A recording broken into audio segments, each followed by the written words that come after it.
isang malaking karangalan na makapunta rito. Pangarap ko pong makapagsalita sa inyong dambana. Kaya nung nakita kong tumatawag si Father Fidel sa akin para ako'y aniyan, hindi ko pa alam ko ano yung tawag niya. Sabi ko, sana makapagsalita ako sa parokya ni Father Fidel. At eto na nga po, magkakasama po tayong lahat ngayong gabi para magnilay sa dakilang pag-ibig at pagmamahal sa atin ng ating Panginoon. Alam niyo po, si Brother Michelangelo, makulay po ang buhay ko. Hindi po ako nagsimula bilang artista. Napapanood niyo po ako sa Pepito Manaloto, Michelangelo the sitcom, at naririnig niyo rin po ang boses ko from time to time sa Love Radio, Tambalang Balasubas at Balahura. Kasama ko si Nicole Yala at si Christopher. Kung hindi niyo po ako nabobosesan at namumukaan, isa lang po ang totoo, wala po kayong TV at wala po kayong radyo. So hindi ko na problema yan. Problema nyo na po yan. Si Brother Michelangelo, hindi po ako nagsimula bilang artista. Dati po akong seminarista. 2 taon na lang po, pari na po ako. Hindi po ako natuloy magpari kasi naisip ko, napakahirap magpari pag may itsura ka. Ano po, ano? Ang tawag doon, kababaang loob, ha? Nararamdaman nyo ba napaka-humble ng speaker nyo? Sabi ng isang kaibigan kong pari, naku, sayang to si Michael. Kung naging pari ito, madaldal, komedyante, malaki-laking koleksyon na makukuha nito. Sabi ko, yun nga, Father, wala pong kita sa pagpapari. Imagine niyo po ang alay sa pari, puro papaya. Pwede po ba? Tigil-tigilan nyo ng pag-aalay sa pari ng papaya. May barkada po kumpare, kakakain ng papaya. Ayun, nasa ICU, nagtatai po siya. At tigil-tigilan nyo na rin po ang pag-aalay ng dilata kasi hindi naman po nasunugan yung pari. May barkada po kumpare, sa sobrang dami ng dilata, yung nanay po may pure gold na. Ano po, ang? By the way, ang mga jokes ko, pang matatalino lang po, ha? So sa mga hindi po natatawa dyan, bobo po kayo, ha? O kita nyo, biglang pinilit nyong tumawa. Sabi nyo siguro, ano ba naman tong recollection na naatenan natin? Di ba dapat pag recollection, malungkot, nakakaiyak? Bakit? Sino po ba nagsabi sa inyong kailangan para maging maganda ang recollection ay mag-iyakan tayo? Aba, si Kristo po ay magpapakasakit, mamamatay at muling mabubuhay. Aba, kung sisimangot lang pala tayo after niyang mamatay, ba't pa siya namatay sa krus? Bay, pagka ganun, wag na lang, di po ba? At paalala ko lang po sa inyo mga kapatid, hindi po natin taon-taon pinapako si Kristo. Hindi po bagkos ginugunita natin. Sabihin nyo nga po, ginugunita. Akala kasi ng mga Katoliko, inuulit natin, hindi po natin inuulit. Diyos ko naman. Parang noong nakaraang Advent Recollection, nagsalita po ako sa isang simbahan. Sabi ko doon sa isang nanay, Nay, ano pong mangyayari sa December 25? Natawa talaga ako sa sagot niya. Sabi niya, Brother, ipapanganak po muli ang Panginoon. Ha? Saan? Sa ospital, nang mapunta nga naman. Mga kapatid, hindi po natin taon-taon pinapanganak si Kristo. Diyos ko, maawa naman po kayo sa sinapupunan ng mahal na ina. 2,000 taon ang labas-masok yung batang yan. Baka sa darating na Pasko, hindi na iiri si Mama Mary. Aaching na lang, hatching. Jose, yung bata, lumabas na naman. So, hindi po natin taon-taon inuulit pagkos ating itong ginugunita. Sapagkat sa bawat paggunita natin ay may bagong kahulugan. Sa bawat pag-alaala natin, may bagong paalalang ibinibigay lahat sa atin. Kaya sana po sa recollection pong ito, huwag niyo pong kakalimutan na may matatagpo ang kaligayahan sa krus ni Kristo. There is joy to be found in the cross of Christ. Si Kristo ay nagpakasakit, si Kristo ay namatay, ngunit si Kristo ay muling nabuhay at ang dala ng ebanghelyo ng kanyang pagkabuhay ay maging masaya tayo. Siguro po hindi aksidente na ako po ang naging speaker ninyo, maliban na lang kung wala na po kayong maimbita. Dahil busy lahat ng pari, no? Pero siguro may dahilan si Lord. Bakit ako naimbita? Sabi siguro ni Lord, nako, yung mga anak natin dyan sa San Jose del Monte, parang hindi na marunong tumawa. Nakasimangot pag nagsimba. Pwede ho ba? Pag kayo ay nasa loob ng simbahan, wag po kayong sisimangot, lalo na kung hindi pa po nangongolekta, ha? Sumimangot lang kayo pag nagko-koleksyon na. Diyos ko, naalala ko minsan na isa kong kaibigan pare, sabi niya, Brother Michael, Pwede bang sa Advent, ikaw ulit, after nitong Lent, wala ka na bang makuhang speaker? Sabi niya, may aaminin ako sa'yo. Kasi alam mo, nung nagsalita ka nung nakaraang taon ng Advent, grabe, Brother Michael, pagkatapos mo magsalita, nagpakolekta ako. Ang laki ng koleksyon. Gusto niyo, subukan natin mamaya? Makakatulong to sa simbahan nyo, ha? Para sa inyo rin to. Sabi ko, Father, ganito na lang. Tulungan na lang kita. Ipatawag mo nga yung mga kolektora mo. I-check ko ba't mahina ang koleksyon mo. Diyos ko, nung dumating yung mga kolektora, kaya naman pala ang hina ng koleksyon, ang tatanda na ng mga kolektora. Bago makarating si nanay, tapos na yung misa. Kaya ang sabi ko, Father, palitan mo yung mga kolektora mo. Dapat ang mga kolektora mo, yung mga mukhang holdapper na babae. Ano ba itsura ng mga holdapper na babae? Yung braso't hita, iisa. Malayo pa lang yan, itatapon mo na yung bag mo. O ayan, pati relos ko, iyon na. At sabi ko, para tumaas ang koleksyon ng mga pare, magdadasal muna ang pare bago magkoleksyon. Manalangin tayo, Ama naming makapangyarihan, hipuin mong mga nagsisimba ngayon para walang magbigay ng piso. 5 piso, 10 piso, 20 pesos, bagko 50, 100, 500, mas mainam 1,000. Ang hindi magbigay, kuhunin mo na. Tingnan ko lang, kundi nyo maibigay ang buong bag nyo. Alam niyo ba kung bakit ko kayo pinapatawa? Tanungin niyo ko bakit. Sapagkat naniniwala po si Brother Michelangelo na tayo ay iniligtas ng Panginoon para magkaroon ng masayang buhay. Tama po ba? At sabi ko nga po, pag tayo nagigising sa umaga, huwag kayong sisimangot. Tanungin niyo ko bakit. Dalawa lang. Una, hindi naman po utang na loob ng Diyos na ginising kayo. Amen? Tandaan nyo po, utang na loob natin yun sa Kanya. At tandaan nyo rin po, wala kayong karapatang sumimangot, lalo na kung hindi naman kayo kagandahan at kagwapuhan. Tulong mo na lang sa sarili mo yan. Kasi imagine mo, pangit ka na, masama pa ugali mo, nakasimangot ka pa. Diyos ko, baka matokhang ho kayo niyan. Maiksi lang ang buhay, kaya dapat maging masaya na tayo. Yun ang panawagan ng Ebanghelyo. Yun ang panawagan ng ating pananampalataya. Sabi ng Panginoon, I have come that you may have life and life to its fullest. Diyos ko mga kapatid, hindi naman tayo bumabata. Tama po ba? Everyday tumatanda tayo. Si Brother Michael, 42 na ako. Mukha lang akong fetus, pero 42 na ho ako. Nung nag-42 na ako, natakot na ako. Kasi sabi ho ng Biblia, ang buhay ng tao ay 70, 80 para sa malalakas. Kaya pag nasa ganyang edad na kayo, behave na po kayo. 3 pirma na lang ng bulati yan. Huwag kayo masyado malikot. Pag kayo lumagpas ng 80, 85, 90, 95, 100, humaba ang buhay mo, 2 lang yan. It's either sobrang bait mo, na ang lakas-lakas mo sa Panginoon at sa langit, or certified na demonyo po kayo, na kahit si Satanas ayaw pa kayong kunin. Kaya alam nyo ho, nung nag-42 na ako, natakot na ako. Bakit? Nagbigay na ang banal na kasulatan ng pamantayan hanggang 80. O palagay na lang natin, si Brother Michael hanggang 80. Bilang ko na, 80 minus 42, may 38 na Pasko na lang ako. 38 na bagong taon, 38 na birthday, after nung patay na ako. Natakot na ako. Pero nung nakita ko po kayo ngayon, nawala ang takot ko. Bakit? Dahil kung ako natatakot na, paano pa ho kayo? Di po ba? 50 na kayo, 60, shucks. 20 taon na lang, patay na po kayo. Pero tandaan nyo, ang buhay, wala yan sa edad. Nung mga Pilipino, humaba lang ang buhay, lahat ng pamahiin, ginamit natin. Pag may batang sanggol, nilalagyan ng pula sa ulo para hindi mausog, hindi, para malaman mo kung anong klaseng siopaw yan. Asado ba o bola-bola? Pag ikaw ay babae at may nunal ka sa ilalim ng mata, wag mong tutuluan ng luha mo yan. Mamamatay ang mister mo. Kaya pag may nunal ka ate sa kaliwa, iiyak ka puro pa kanan. Diyos ko, ang hirap naman. Pero tandaan nyo, ang buhay, wala po sa edad. May mga sanggol na sumakay sa Malaysian Airlines, hindi na nakababa. Bakit? Bumagsak, diba, yung eroplano. Kaya kahit bata, pwedeng mamatay. May iba nga, sanggol pa lang. May iba pa nga, nasa sinapupunan.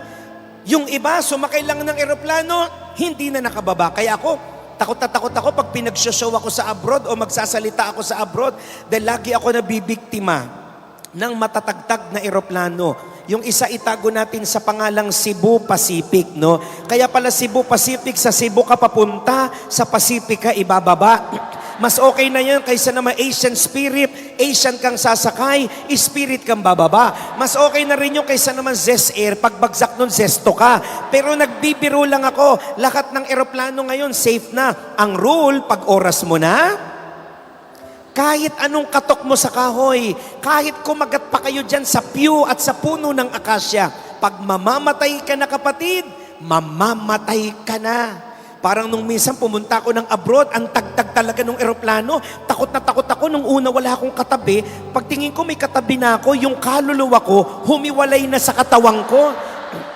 Sa sobrang takot ko, 30 minutes, gumagano yung eroplano. Tas kung ano-ano na naririnig ko, parang sabi na stewardess, magandang hapon po sa inyong lahat. Ito pong lipad EK12349. Kasalukuyan po nagkakaproblemang eroplano para po sa mga mayayaman. Ang inyong life vest ay nasa ilalim ng inyong mga upuan. Para naman po sa mga walang masyadong dalang pera at mahihirap, sumunod po kayo sa akin. Aba, Ginoong Maria, napupuno ka ng grasya. Magdadasal ka na lang dahil wala kang datong. Mga minamahal na kapatid, ito ang paalala ng Kwaresma. Darating ang panahon, haharap tayo sa Diyos. Magsusulit tayo sa ating Ama. Kaya nakita nyo, binuksan natin ang 40 araw na paghahanda. Kaya nga tinawag na Kwaresma, nanggaling sa salitang 40. 40 araw. Paano natin binuksan? Sa paglalagay ng abo. Yung iba tanungin mo, ba't ka nagpalagay ng abo? Ewan ko, may nakasalubong lang ako eh. May abo siya. Nainggit ako, sumunod ako. Maraming tao nagpapalagay ng abo, hindi naman naiintindihan. Yung iba ginagawang cosmetic, ginagawang anting-anting, nagagalit sa pare pagka parang tuldok lang. Kaya ayaw niyong pumila sa mga matatandang lay minister, di po ba?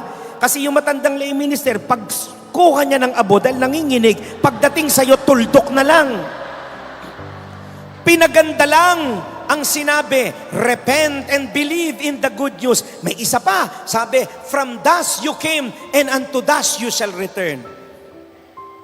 Pero kung ako naging pare, tatagalugin ko at paiiksiin ko para mas madaling maintindihan. Kung ako naging pare, ganito ang paglalagay, mamamatay ka rin. Yun naman po ang ibig sabihin nun. Amen ka ba? Malamang, teka muna, Father. Siya na muna. Pero yun po ang unang paalala sa atin ng panahon ng Kwaresma. Magpakabait na tayo. Sabi mo sa katabi mo, kapatid, narinig mo yon. Magpakabait ka na. Marami kasi mga tao, hindi talaga mababait. Nagbabait-baitan. Marami akong kilalang taong simbahan. Kung sino pa yung mga taong simbahan, yun talaga yung hindi mababait. Nako, mag-iingat kayo sa ganyan. May kasabihan, ang taong nagbabait-baitan, mapupunta sa langit-langitan. Hindi kayo aabot. Gusto nyo na example? Bibigyan ko kayo na example. The past 2 months, si Brother Michael, naging biktima ako ng fake news. Kikwento ko sa inyo kung bakit. Nagsalita ako sa isang simbahan na hindi katoliko. Nagpunta ako doon dahil may ecumenical event. Nagsalita ako bilang isang Kristiyano gaya nila, hindi man sila katoliko, ako po'y nagpahayag ng salita ng Diyos doon. Pagkatapos ko magsalita, inimbitahan ako sa isang espesyal na pagbabasbas, pinapunta ako sa unahan, lumuhod ako, pray over ako. May nagpicture, may nagvideo, maya-maya ang kumalat na si Michelangelo hindi na katoliko. Si Michelangelo lumipat na ng ibang sekta. At ang nalungkot ako, ang unang mga nag-share, mga pari. Then, sumunod yung mga laiko. Ito yung mga laikong masyadong matataas ang tingin sa sarili. Na akala nila sila lang ang banal. Aba, may nakita pa akong post ganito, beware. Si Michelangelo ay hindi na Catholic. Beware. Nagmukha na ako magnanakaw. na wala man lang nagtanong sa akin, ano ba yung kwento nung event na yon? Nung una, hindi ko pinapansin. Hanggang marami nang tumawag sa akin mga kaibigang pari at mga bishops na tinanong ako, sabi ko ganito po ang nangyari dyan. Nung una po talaga hindi ko pinapansin kasi alam ko po yung totoo. At ang feeling ko kasi pag nagsalita pa ako, kakalat lang lalo at binigyan ko pa ng magandang following yung nagkalat.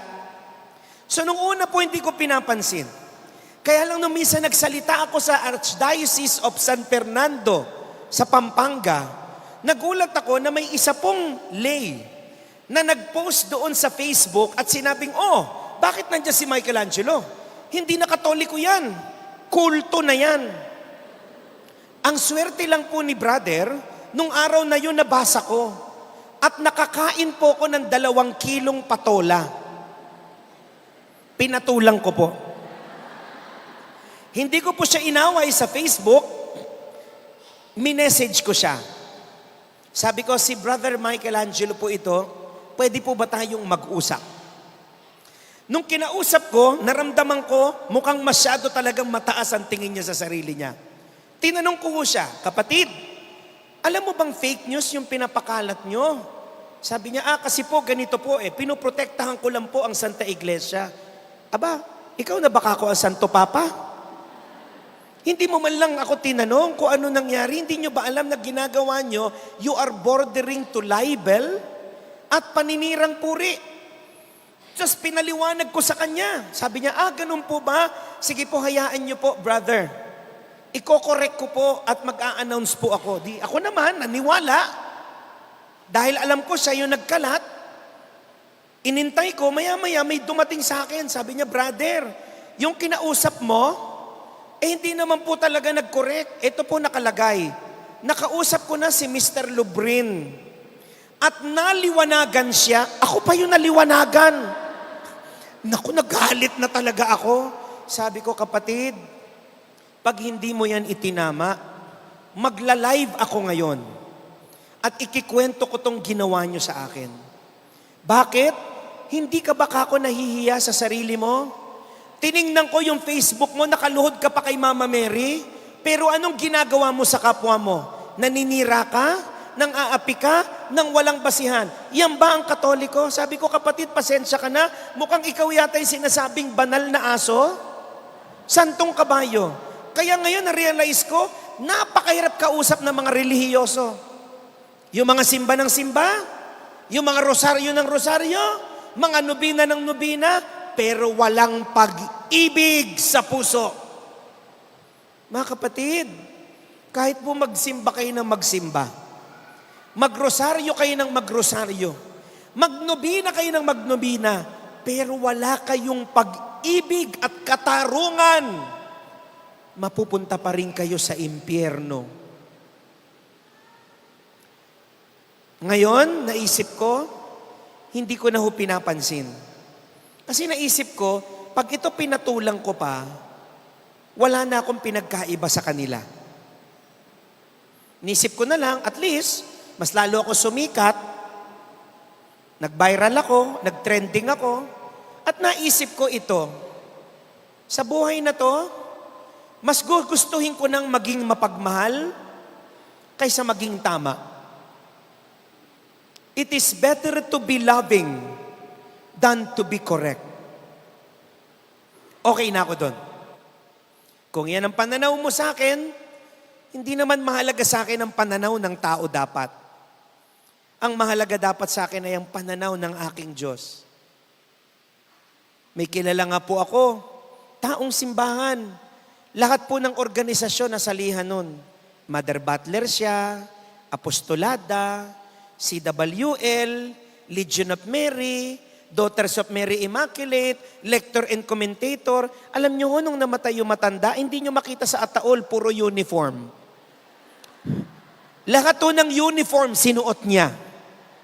Pero alam nyo, wala pong nakiburol at wala pong nakilibing. Bakit? Kasi si nanay, nung nabubuhay siya bilang taong simbahan, lahat siniraan. Lahat inaway. Lahat ginawan niya ng mali. Mga kapatid, ito po ang biyaya ng panahon ng Kwaresma at mga mahal na araw. Lalo po sa ating mga taong simbahan. Pinapaalala po sa atin kung gaano tayo kamahal ng Diyos. Tanungin niyo po ako paano. Tingnan mo ngayon yung katabi mo. Imaginein mo, yung pagmumukhang yan, mahal ng Diyos yan. Alam niyo, pasensya na ho kayo, no? Kung ako lang naging Diyos, tas ganito lang yung mga mukhang mamahalin, naku, hahanap ako ng ibang bayan. Kasama na tong muka ni Brother Michael. Anong ibig sabihin ni Brother Michael, mga kapatid? Hindi tayo naging taong simbahan. Hindi akong speaker nyo ngayon dahil ako yung pinakabanal o pinakamabait. Kung alam nyo lang yung mga kalokohan ko nung bata ako, baka isa-isa na kayo nag-aalisan ngayon. At ganyan tumawag si Kristo. Hindi tumatawag si Kristo ng mga karapat-dapat. Bagkus ginagawa niyang karapat-dapat ang kanyang mga tinatawag. Kaya wag kang magmamalaki. Kaya wag kang yayabang. Dahil lahat ay biyaya. Alam niyo ba minsan, naiiyak ako pag ganito kadami yung nakikinig sa akin kasi parang, wow, talagang nabola ko kayo, ano? Hindi ko lang masabi, Lord, bakit ako? Mahina rin ako eh. Tao lang ako. Marami rin akong pinagdadaanan. Pero sabi ko, Lord, bakit ba ako ang ginawa mong bungangang naging tao? Sinong pinanganak po ako, bibig lang po ako, kaya madaldalo ako talaga eh. Paglabas ko nga ho, bibig lang, akala na abort ako. Sabi ng doktor, hala, bibig lang. Sabi ng nanay ko, wait, there's more. Ayan. After 10 minutes, lumabas na ako, buo na ako. Pero di ba kahit kayo, alam niyo pong mahina kayo, makasalanan kayo, and yet hindi tayo pinabayaan ng Panginoon. Hindi niya tayo pinabayaan. Kaya tayo mga taong simbahan, magsikap lalo. Kasi pag tayo nagkakamali, hindi naman sinasabi yung pangalan mo eh. Sinasabi, nako, taong simbahan pa naman yan. Mother Butler pa naman yan. CWL pa naman yan. Taas nga kamay ng mga lector and commentators dito. Parang walang gusto magtaas ng kamay, bigla ano? Ha? Di ba po ang turo ng liturgy, ang mga lektor at commentator dapat ang unang tinatamaan ng binabasa. Nangungusap sa iyo ang salita ng Diyos bilang tagapagbasa. Kaya anong turo ng liturgy? Alam niyo po yung liturgy? Ito yung pagkatapos ng letter F. Pang matalino yung joke. Pasensya na brother, gutom na kami, no? Anong turo ng liturgy sa mga lectors? Bago magbasa, mag-practice muna. Dahil baka kung ano-ano po ang mabasa nyo. Nako, may isa ko narinig na matanda sa parokya namin. Itago natin yung parokya ko nung bata ako, St. Joseph Gagalangin Tondo. Sakristan ako doon. Pari pa si Monsignor Mario Enriquez. Pari pa lang siya noon. May isa kaming lektor doon, matanda. Alam nyo naman, pag nagkakaedad na sa paglilingkod, may tinatawag ng spiritual arrogance. Ang tingin niya, alam niya lahat. Sabi ng matandang lektor, nako, hindi na ako magpa-practice. Matanda na ako. Ang tagal ko ng lektor, totoo naman, wala pa atang leksyonary, lektor na siya. Lektor na. Feeling ko nga, isa siya sa mga nag-translate eh. Sabi niya, hindi na ako magpa-practice. Ang tagal-tagal ko ng lektor. Eto na, nagbasa. Sabi niya, first reading, a reading from the book of Revolution. Sabi niya, ito Revolution. Di ba Revelation? Sabi nung pare, pagpasensyahan na, may edad na, may edad na. Nung matapos magbasa, sabi niya, brothers and sisters, this is the end of the world. Nako, Diyos ko! End of the world na kayo, nagtakbuhan na kami. Paano? Ang yabang kasi. O, taas ang kamay ng mga greeters and collectors. Greeters and collectors. Ha? Kaya po, greeters, ano? May pakiusap ako sa mga, di ba ang trabaho ng greeters? Greeters nga eh. Kayo sa salubong, magpapaupo kayo para matiwasay. Pero may pakiusap po si Brother Michael, pwede bang pagka may narinig kayong batang umiiyak na sanggol, Pwede ba wag nyo naman sinusungitan ng bonggam-bongga yung nanay? Kasi may mga nakita akong greeters, o nga! Sabi nung greeters,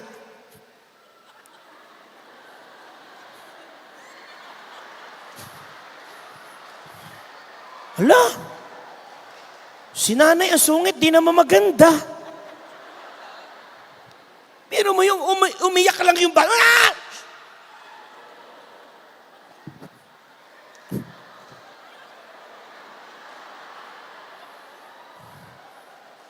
Sabi tuloy na, alam niyo, wag niyo pong sinusungitan yung mga ganon. Tanungin niyo ako bakit. Hindi ba kayo nagtataka na siya lang mag-isa, yung nanay, dala-dala yung anak, na kahit alam niya yung anak niya ay magngangawa bigla, pero bakit niya sinisimba? Kasi yung nanay, sa gitna ng kung ano man ang pinagdadaanan niya, maaring single mom siya. Pero pinaglalaban niya yung pananampalataya niya na makasimba siya. Tapos itong pangit na greeters and collectors na to, susungitan, wag. Kung ako ang pari at marami ako naririnig na umiiyak na bata, matutuwa ako kasi ibig sabihin may magmamana ng pananampalataya. Taas ang kamay ng mga ng lay ministers. Madali mo makita yan eh. Usually sama-sama nakaupo yan. Yan. Sa ating mga tatay, kuya, lolo at uncle na lay ministers, may pakiusap po ko sa inyo. Alam niyo po bang sa lahat ng mga taong simbahan, kayo po ang isa sa pinakamapalad? Dahil kahit hindi po kayo karapat-dapat ay nahahawakan po ninyo ang katawan ni Kristo. Kaya ang pakiusap po, wag po kayong naninigarilyo. Dahil kumakapit yung sigarilyo sa ostya. Pag sabi ng lay minister, katawan ni Kristo, sagot yung nagkukumunyon, lasang Malboro. Mga minamahal na kapatid na lingkod sa ating simbahan, ito ang ating pananampalataya. Sa gitna ng ating kahinaan, tinawag tayo ng Diyos. Sa atin pong mga kapwa Katoliko, sa gitna ng ating mga pagkukulang, minarapat ng Diyos na pagpalain niya tayo ng kanyang pagmamahal. Kaya ano ang unang hamon ng panahon ng Kwaresma at sa pagpasok natin sa mga mahal na araw? Una, kababaang loob. Pakiulit nga. Sabihin nyo nga, pagpapakumbaba. Pakiulit nga. Nakakalungkot kasi yung iba, parang mas mataas pa tayo sa Diyos. Akala natin ang pananampalataya ay pabanalan. May narinig ako, dalawang matanda nag-uusap. Sabi ng isang matanda, Sister, may gagawin ka ba? Sumagot na may isang chismosa, wala. Bakit? Sabi niya, tara, magpabanalan tayo. O sige, paano? May tatanong ako, magtanong ka, sasagot ako, sumagot ka ha? Oo. O nagtanong yung isang matanda, ilang beses kang magrosaryo sa isang araw? Sabi niya, isa lang. Ako hindi. Kung ilan ang dekada, ganun beses ako magro-rosaryo. Dadasalin ko lahat. Tuwa, hapis, luwalhati, pati liwanag. Hindi ako titigil hanggat hindi bumubula ang bibig ko kakarosaryo. Sabi, wow, ang banal mo. Of course. Tinanong naman niya isa, ikaw sister, gaano ka kadalas magsimba pag linggo? Ilang beses? Sabi niya, isa lang. Ako hindi. Kung 10 ang misa sa parokya, sisimbahan ko lahat yon. Hindi ako titigil hanggat hindi ako dumidighay kakakain ng ostya. Biro mo, ang dami mo nakaing ostya, dumighay. Nakakailan na ba ako? 6. Pero tignan mo yung dalawang matandang yon, ako mga chismosa. Walang ginawa kundi piyestahan ng buhay ng may buhay. Mga kapatid, hindi tayo aabot sa langit pag ganun tayo. Nagsalita ako sa isang mayamang simbahan sa Maynila. Paano ko nalamang mayaman? Grabe yung mga umatin sa akin, mga donya, ang tataas ng buhok. Talagang during the recollection, ang nakita ko puro anit. Wala ko nakitang tao, puro anit. Alam nyo, sabi ko sa kanila ganito, mga kapatid, kahit magsimba po kayo na magsimba, magrosaryo kayo ng magrosaryo, magnobina kayo ng magnobina, mag-donate kayo ng malaki sa simbahan, pero kung gutom naman ang katulong nyo, at walang tamang sweldo ang mga tauhan at driver nyo, mapupunta pa rin ho kayo sa impyerno. Alam nyo, nung sinabi ko yun, hindi na ako nakabalik sa parokyang yun. Nagalit sa akin yung mga tao dun. Totoo naman yung sinasabi ni Brother Michael. May iba kasi sa atin, parang pariseyo. Maputi sa labas, pero sa loob naaagnas. May Diyos sa nguso, pero hindi umaabot sa puso. Mga kapatid, mauunawaan lang po natin ang biyaya ng Kwaresma at mga mahal na araw pag tayo ay may kababaang loob. Bakit hindi kaya yabang? Tanungin niyo ako bakit? Isa lang ang napatunayan ni Brother Michael. Wala pa ho ako nakitang nakalabas sa mundong to ng buhay. Maliban na lang kung astronaut kayo. Nababalik pa kayo. Pero yung one way out, ay wala. Malamang patay. Maliban na lang kung abutan mo yung pangalawang pagbabalik ni Kristo. Imagine, nakasabay niyo pa si Lord. Pero isa lang ang totoo. Yang yaman mo, yang tagumpay mo, yang kapangyarihan mo, pag namatay ka na, wala nang halaga. Nakapunta na ako kayo sa patay?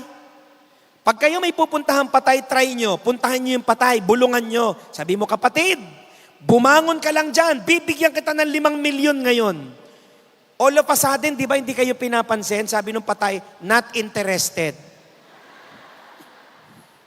Sabi mo, uy, may kotse dyan, Mercedes-Benz. Sabi nung patay, not interested.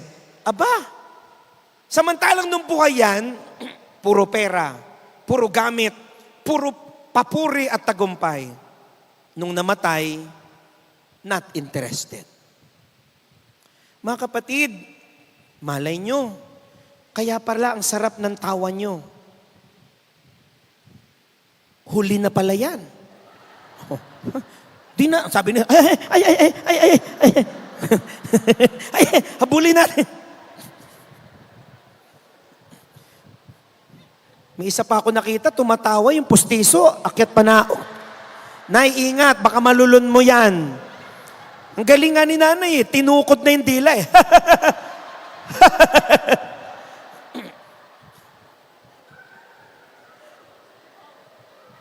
Sabihin nyo nga, pagpapakumbaba. Alam nyo, si Brother Michael, nung naging artista po ako, kailanman hindi ko inisip na sikat ako. Kasi yung pag-artista ko, biglaan lang yun eh. Nagkataon lang, nadiscovery ako ni Ding Dong Dantes at ng yumaong si Mike Enriquez. Yan ang nagbigay sa akin ng break. Nung unang taon ko sa GMA, ang show ko pa lang ng Pepito Manaloto. Sabi ko, mukhang kilala na ako at di pa ako kilala kako. Kasi pag pumupunta ako sa mall, yung mga tao ganito ay tsura. Ay, artista to eh. Sino ka nga? 30 minutes na hindi pa ako nabanggit. Sabi ko, di pa ako sikat. Nung pangatlong taon ko na sa GMA, madami na ako show, yung pari ko eh. Naalala niyo yung pari si Ding Dong Dantes? Ako yung kontrabidang pari doon. Ako yung Father Stephen. Then yung superhero, ako naman yung kasama ko sila Betong Sumaya at saka si Derek Monasterio. Ako naman yung magbabalot doon na Inglesero.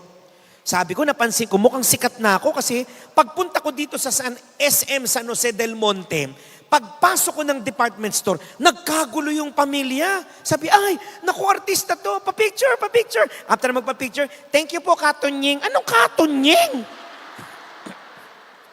Medyo hawig ko kasi si Anthony Taberna.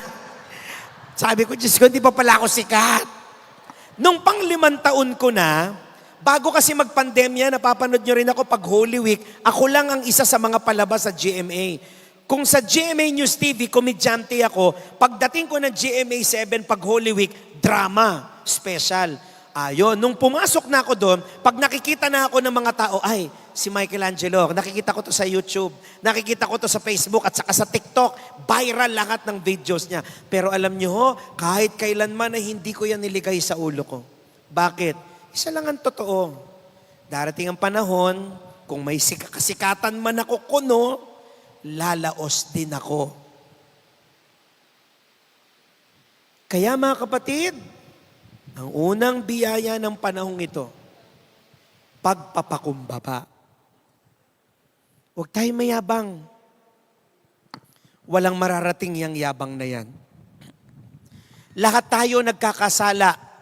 Laiko, pare, obispo, kahit ang Santo Papa, I'm sure nagkakasala. Bakit? Tao eh. Naalala ko isang kwento, may monsinyor. Pumunta yung isang mayaman niyang parishioner, may dalang box ng Louis Vuitton. Sabi ng monsinyor, naku, bibigyan ata ako ng bag. O kaya na sapatos. Pagbukas nung box ng Louis Vuitton, nagulat yung monsinyor, may lamang patay na tuta. Sabi, ano yan? Monsinyor, parang anak ko po yan. Nung nagsipag-asawa na ang mga anak ko, yung aso na yan ang lagi kong kasama, namatay mo, senyor, mahal na mahal ko yan. Bago ko ilibing mo, senyor, baka pwede pong bindisyonan nyo. Nagalit yung mo, senyor. Mrs., hindi ho binibindisyonan ng mga patay na aso. Mga tao lang, lumayas ka na. Paiinitin mo pa ulo ko. Sabi nung donya, pasensya na po mo, senyor, hindi ko po alam. Pero sabi ko po, kung sino po magbindisyon sa aso ko, magdodonate po ako ng 3 milyon. Naku, nung narinig mo, senyor, sabi, ay, misis, bumalik ka nga rito, ikaw naman. Hindi mo naman sinabing katoliko yung aso mo? Akala ko iglesia ni Kristo. Akala ko born again. Katolik, uli ka. Monsenyor na yan. May isa akong kilalang pare. Pagkatapos niya magpakumpisalang bayan, nagmamadali siyang lumabas. Sakto paglabas niya may sumalubong sa kanya. Isang mama na nakainom, duguan, may gulok. Sabi niya, ba't ka may gulok? Duguan ka ba? Father, may napatay ako. Pinugutan ko na ulo. Ba't mo naman pinugutan ulo, Father? Nagiinuman kami. Napikon ako. Ba't ka nga napikon? Ano pa pinag-uusapan niyo, Father? Sabi nung kainuman ko, may Diyos daw. Sabi ko, wala. Nagalit ako, pinugutan ko na ulo. Ikaw, Father, naniniwala ka ba, Father, na may Diyos? Sabi nung pare, kahapon. Ngayon wala. Sabi niya, sige, alis na ako, magkukumpisal muna ako. Oh, pare na yun.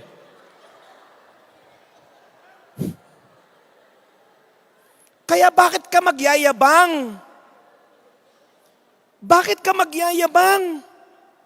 Na alam naman natin na maraming beses nating iniwan si Kristo. Yung mga apostol nga, alam nyo, sabi ko, kung ako siguro, apostol noon, yabang ko siguro. Yung iba nga, narinig nyo yung pakilala sa akin, di ba? Si Brother Michael daw ang kasalukuyang special assistant ng gobernador ng Bulacan. Nagtataka yung iba, paano naging special assistant si Brother Michael? Ang pamilya ko po talaga mga politiko sa Batangas. Pero taga Bulacan ho ang nanay ko sa San Rafael. Ang hindi po alam ng maraming tao, si Brother Michael po ay political strategist. Simula nung ako po ay lumabas ng seminaryo, nag-handle po ako ng campaigns ng mga national and local politicians, kasama na yung pagsusulat ng speech. At isang malaking karangalan na hanggang sa kasalukuyan ay naglilingkod po ako sa ating lalawigan bilang special assistant ni Governor Daniel Fernando. Binibiro ko ng iba, wow, si Michael ang little governor. Totoo po yun. Ako yung little, siya pa rin ang governor. Pero kahit itanong nyo kay governor, kailanman ay hindi ko ginamit ang posisyon ko sa lalawigan. Bakit? Lahat ng posisyon, hiram. Kahit politiko, yan ang paalala ko kay governor at sa ibang mga hawak kong congressman, senador, magpakabuti kayo, gamitin nyo ang kapangyarihan nyo para maglingkod. Hindi kagaya ng isa kong kilalang congressman, ang tagal ng congressman, 9 na taon. Nung tiningnan ko yung programa sa distrito, eto lang, Oplan Tole. Tuli ng tole. Tumigil ka na, congressman. Wala ka na ba ibang produkto dyan? Bakit? Nauna ang sarili. Mga kapatid, sa bandang huli, ang tangi magagawa lang natin para magkaroon ng kahulugan ng ating buhay at pananampalataya, pagpapakumbaba. Lahat ay hiram. Lahat ng meron ka ay galing sa Diyos. Lahat, kahit pati ang buhay, hiram. Kaya, ito ang ipagdadasal natin sa pagpasok natin sa mga mangal na araw. Panginoon, pahiramin niyo po kami ng inyong kababaang loob. Bakit? Sapagkat kahit si Kristo, ang kanyang pagka-Diyos ay hinubad para lang masagip ang mga tao. Pero nakita niyo yung mga apostol, nung sikat na sikat si Kristo, lahat gusto nakadikit. Ang yabang siguro ng mga apostol, ano? Imagine mo, boss mo si Jesus. Eh yung ibang ang boss lang, kapitan, ang yabang eh. Ang boss lang, mayor. Nakadikit ako kay mayor. Tao ako ni gobernador. Nakakatawa, no? Yung mga langaw na nakatungtong sa kalabaw, yung pa yung mas mayabang sa kalabaw. Siguro, no, kung apostol ako no, sabi sa akin, sino boss mo? Boss ko? Dako. Uli ka na sa balita. Iba yung boss ko. Iba trip nun. Bakit? Bumubuhay ng patay. Nagbibigay ng paningin sa mga bulag. Nakakalakad yung mga pilay. Naku, big time pala yung boss mo. Of course. Kasama ko sa 12. Tapos nung hinuli si Kristo, lahat nagtakbuhan. Kaya hindi ho ba kayo nagtataka? Tingnan nyo po ha. Pagkabuhay na ni Kristo during Easter, may mga ebanghelyo na naririnig natin na nagtitipo ng mga apostol, nakalak yung pinto. Bakit? Kasi nagkakatakutan na. Sabi, hala, yung boss natin napatay. Naku, kung si Kristo boss, sino susunod na papatayin? Nakatingin kay Pedro, ikaw! Ikaw ang next eh. Ikaw ang next in line. Sabi ni Pedro, baka gusto mag-volunteer, ikaw muna. Kaya nilak nila yung pinto. Bakit? Takot na takot sila. Anong ginawa ni Kristo?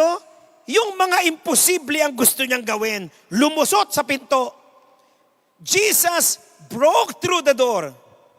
May breakthrough. Nagulat sila. Kaya ano sabi ni Kristo? Peace be with you. Kapayapaan. Ilang beses niya sinabi? Isa lang, dalawa, hindi. 3. Bakit? Dahil ba nabingi na sa takot yung mga apostol?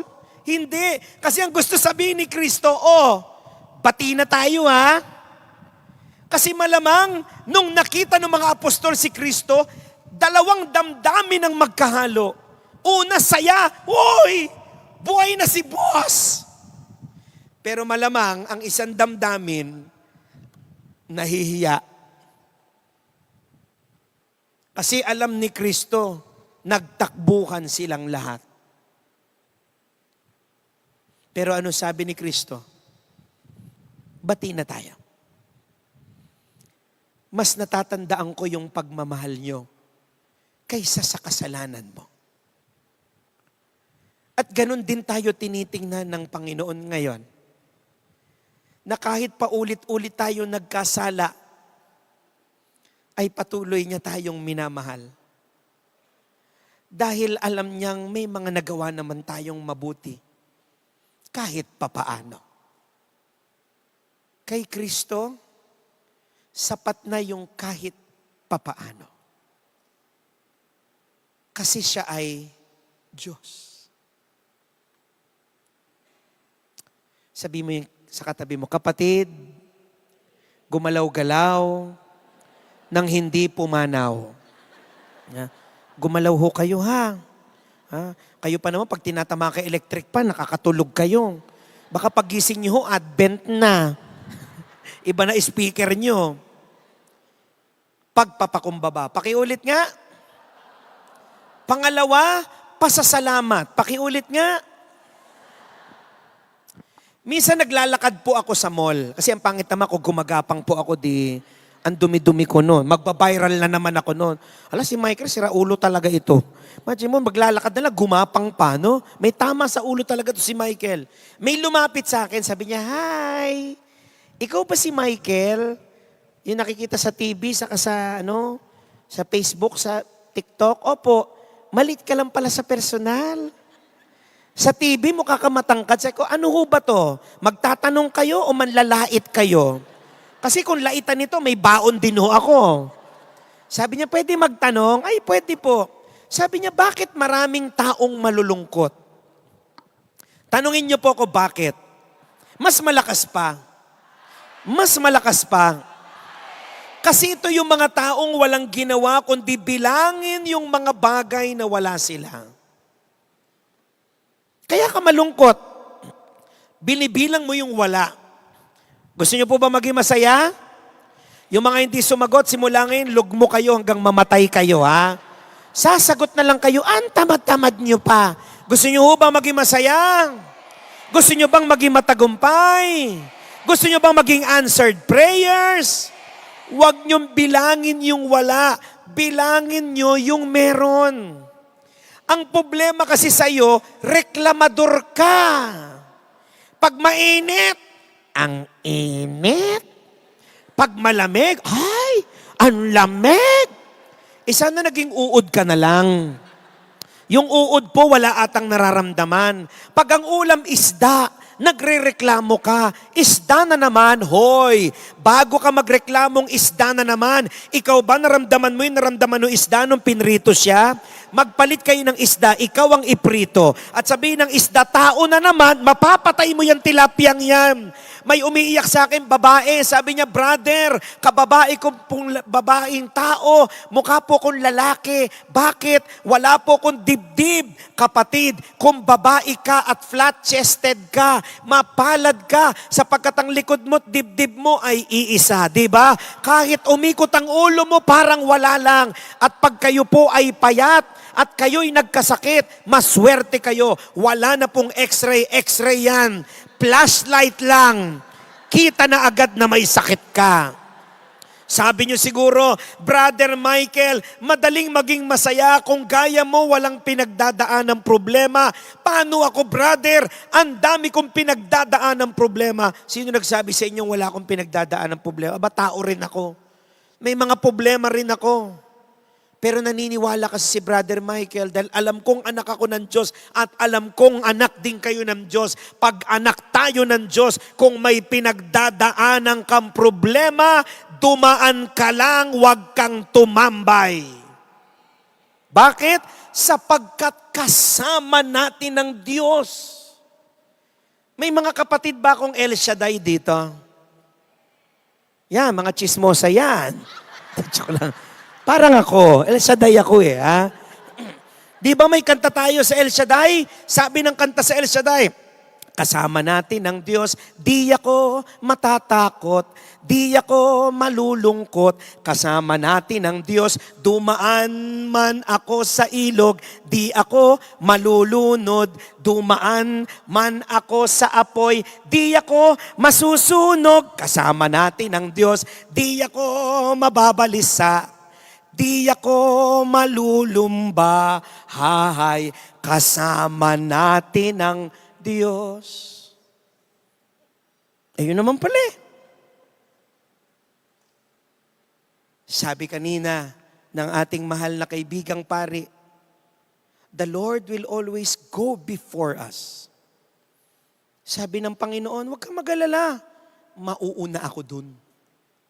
Tama po ba? Such an assuring faith and love. Sabi ng Panginoon, huwag kang mag-alala. Mauna ako dun. At dahil nauna ang Diyos doon, ayos na. Dahil nauna si Lord doon, tapos na ang laban. Bakit? Sapagkat hindi niya tayo pinabayaan. Naranasan niyo po ba yung may problema kayo? Tas akala niyo wala nang solusyon? Pero saktong-sakto, dumating ang tulong ng Diyos. Sa akin, maraming beses kong nakita yon. Kaya ako pag may problema, isa lang ang sinasabi ko kay Lord, Lord, huwag mong pabayaang mapahiya tayong dalawa. Mapapahiya tayo dito. Ako okay lang, pero ikaw hindi. Dahil si Lord ka. Sabi siguro ni Lord, grabe to si Michael, blinakmail pa ako. Pero ganyan ko kausapin si Lord, Lord, wag mo akong pababayaan po. Kasi alam kong wala kang lingkod na pinabayaan. Wala. Pag kayo po tinadaig na ng problema, pag kayo po ay dinadaig na ng inyong mga dagok sa buhay, huwag niyong kakalimutan na kasama natin ang Panginoon. Ako ho, nung ako po'y bata pa, iniwan kami ng aking ama. Hindi po ang tatay ko sa makabilang buhay, nasa kabilang bahay lang. Pinagpalit kami sa ibang pamilya. Ang masaklap, mga battered child pa kami. Binubugbog kami ng tatay ko. May time, dahil sa pambababae at pag-iinom ng tatay ko, naghirap kami. Makapag-aral lang po ako sa elementarya. Naranasan ko po nung grade 4 ako, nagtitinda ko ng basahan sa kalsada ng bayan Novaliches. Imagine, the little cute Michelangelo selling basahan in the street. At hindi ko kayo maniniwala, naranasan ko rin nung grade 4 ako, namamalimos ako. Magkabaon lang ako. Pero alam ko pong lahat ng karanasan na yon ay hinayaan ng Panginoon para pandayin niya ang pagkatao ko pagdating ng panahon. Dahil kung hindi ko po naranasan yung mga hirap na yon, ano naman ang sasabihin ko sa inyo ngayon? Kung wala akong pinagdaan ng test, wala akong testimony ngayon. Kaya kapatid, kung ngayon po ay nalulugmo na kayo, kung ngayon po ay nawawala na kayo ng pag-asa, kung kayo po ay parang wala ng matakbuhan, salamat sa Diyos sapagkat may gagawin siyang milagro sa iyo. Yan ang paboritong gawin ng ating Panginoon, yung mga imposible. Sapagkat bilang isang Diyos, His favorite work is doing the impossible. At dahil tayo ay assured sa pag-ibig ng Diyos sa atin, hindi na sa atin sasabihin, impossible. Ang sasabihin na natin, I'm possible. Dahil kasama natin ang Diyos.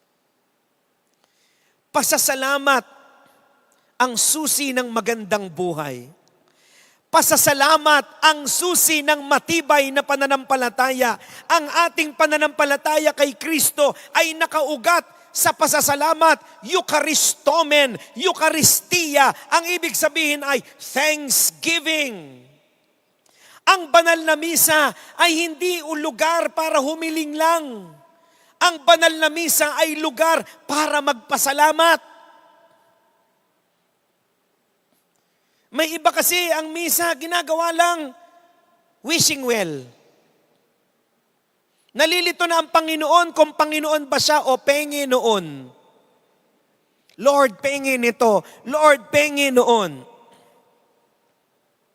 Ang inihiling sa atin ng pananampalataya ay magbago tayo. Tapikin mo yung katabi mo, sabi mo, kapatid, magbago ka na. May iba, hindi nagbabago sa loob, ang binabago yung labas. Pabanat ng muka. Paayos ng ilong. Naalala ko isang kwento, may isang 90 years old na matanda. Nagpakita sa kanya si Kristo. Sabi niya, sino ka? Si Lord. Ay, bakit po kayo nandito, Lord? Sundo. Ay, po, Lord, wag mo muna akong kunin. May gusto pa akong gawin. Baka pwede mo naman ako bigyan ng extension. Sabi ni Lord, sandali lang. Titingnan ko ang Book of Life kung ano ang record mo. Binuksan. Binasa. Sabi ni Lord, oh, maganda ang record mo. Taong simbahan ka pala sa Our Lady of La Salette. Malaki ka magbigay kaya natapos ang simbahan. Mabait kang kapitbahay. Mabuti kang anak. Mabuti kang magulang. Okay, sige. Sabi ni Lord, ilang taon? Sabi ni matanda, 90 na ako. 3 years. Sabi ni Lord, oh, 3 years lang. Ayaw mong 10 years, 20 years? Hindi na Lord, sabi niya. Pagod na rin ako eh. May gagawin lang ako. Nakaschedule na kasi sa kabayad na. Ano ba gagawin mo? Basta, magugulat ka na lang. Okay, sabi ni Lord. Oh, After 3 years, papakita ko Pero hindi na ako magpapakita sa'yo, atakihin ka na lang. Tutumba ka na lang. Sabi ni nanay, nako Lord, kahit 2 months bago mag 3 years, solved na ako. Na-enjoy ko na yung gagawin ko. Okay, bahala ka kung ano man yan. Bye. Si nanay pala, may kalokohan. Nakapagpa-schedule na pala sa cosmetic surgeon. Nakaschedule palang magpa-opera.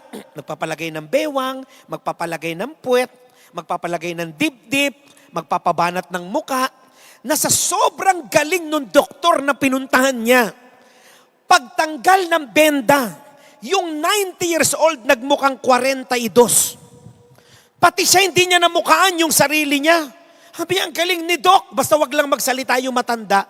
Ang malalaman, di mo malalaman matanda. So nagmamadali siya nung matapos siya maoperahan. Nagmamadaling umalis para ipagyabang ang bagong muka. Ang malas ni nanay, pagtawid niya, nasagasaan siya. Nakaladkad ng truck. Namatay. Pagdating sa langit, galit na galit yung matanda. Nasaan si Kristo? Nasaan si Kristo? Sumalubos San Pedro. Ba't ka ba nagwawala? Nasaan ang boss mo? Huwag kang makialam dito, San Pedro. Nasaan ang boss mo? Dumating si Kristo. Sino ba yung nagsisisigaw dyan? Lord! Oh, bakit? Lord, di ba may usapan tayo? 3 years bago mo kukunin. Oo nga, 3 years. Ba't ka nandito? Lord, nabunggo ako. Sabi niya, ay, ikaw ba yun? Hindi kita namukaan. Pinabunggo ko. Akala ko ibang tao. Ikaw ba yun? Oh, anong moral? Huwag masyado magpabanat. Baka yung nagayan yung muka, nakaschedule palang mabunggo yan.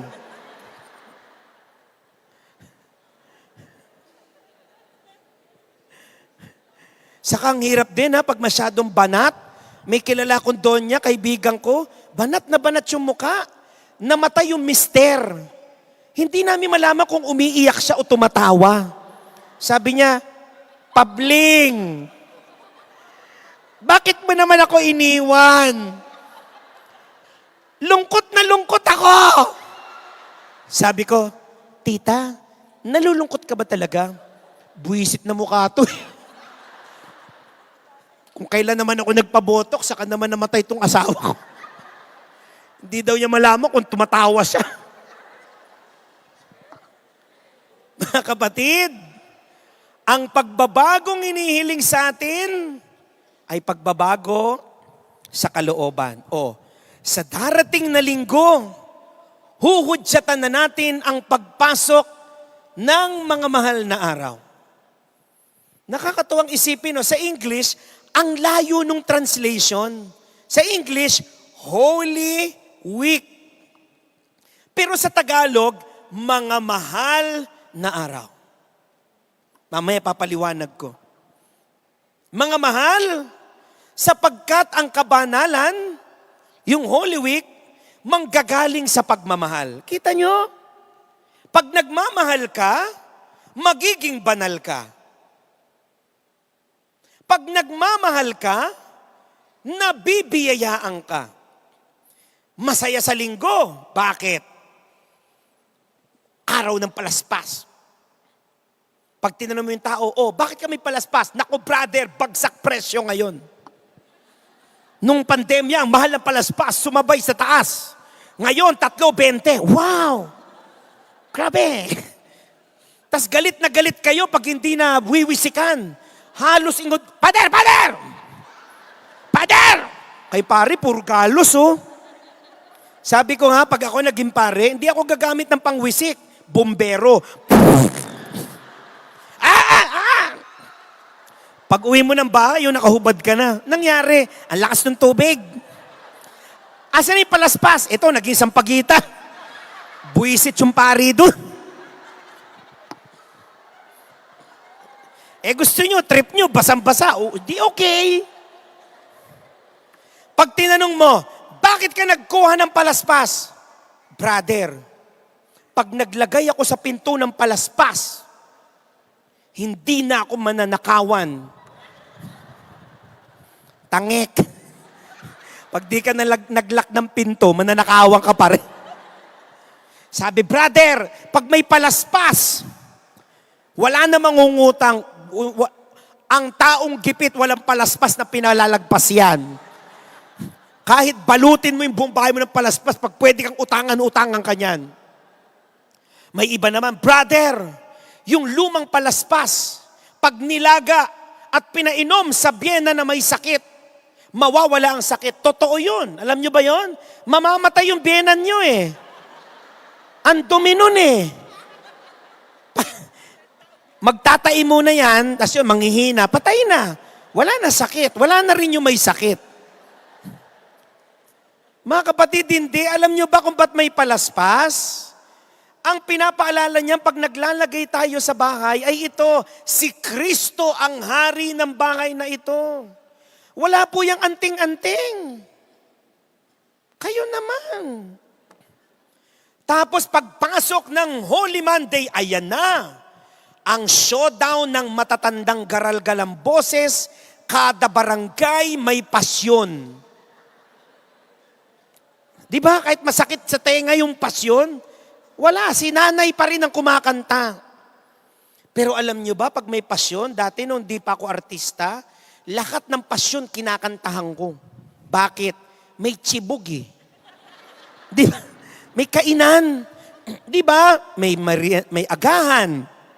Dahil pagkain dyan, may merienda sa umaga, may tanghalian, may merienda sa hapon, may hapunan. Pag nakatsamba ka pa ng maganda yung pabasa overnight, sabihin may sponsor yun, 2 araw na pamalengke ang natipid mo.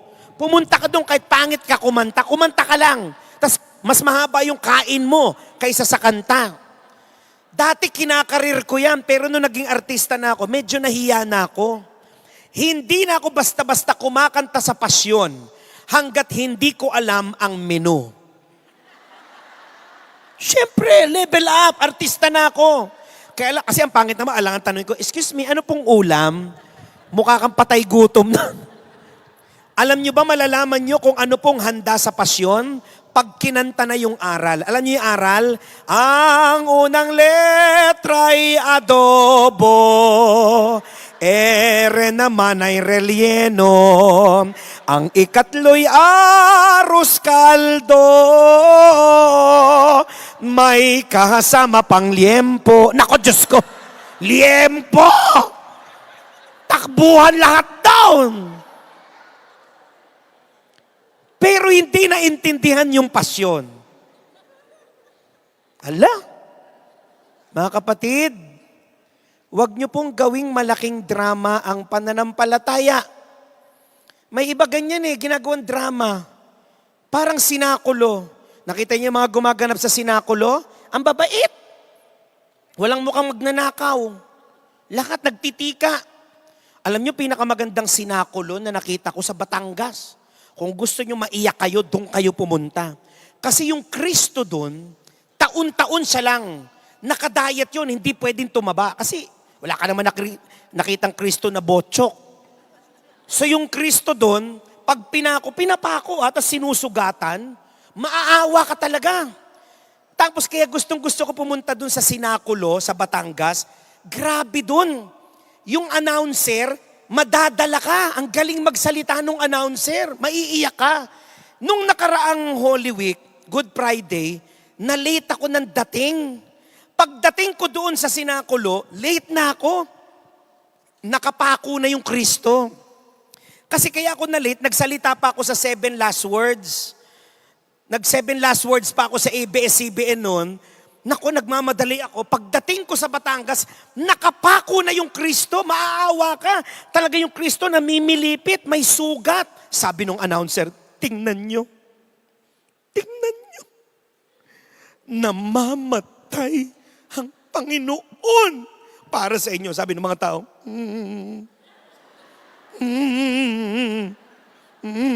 Sabi ng announcer, tingnan nyo. Para sa'yo. Tapos yung Kristo, bumubulong. Tingnan nyo! Bumubulong ang Panginoon! Bulong ng pag-ibig, sigawan yung mga tao, Panginoon! Mahal ka rin namin! Ako naman, na-intriga. Ako naman binubulong ng Kristo. Lumapit ako, narinig ko, sabi, ay ala pakibilis-bilisan naman, naiihina ako. Naiihina pala? Buti na lang hindi po umihi. Kasi kung umihi, baka sabihin, dali, inumin natin. Tubig ng buhay. Diyos ko. Baka lumipat na ako ng relihiyon talaga. Alam nyo, balita ko sa tagal nung announcer, nung natanggal na daw si Kristo sa krus, pinagtatadyakan yung announcer, ang tagal mo magsalita. Kaya ito daw may announcement, yung Kristo ngayon sa darating na Friday, nakadiaper na po. Para tumagal man yung announcement, okay na siya. Hindi na bumubulong, no? Smile siya hanggang mabuhay siya. Mga kapatid, wag po nating gawing sinakulo na pagkatapos gumanap, eto na naman tayo. Alam niyo ba mamaya pag uwi nyo mamaya, amoy Diyos kayo. Oo, mating kayo ng recollection eh. Alam niyo ba pag amoy Diyos, ganito. Pag minura mo yan, yung amoy Diyos, hoy! Ina mo, sabi niya, God bless.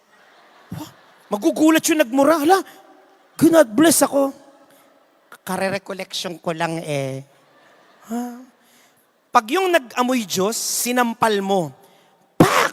Hindi iilag yan, papasampal. Tapos sasabihin niya, sister, ito pa pong kaliwa.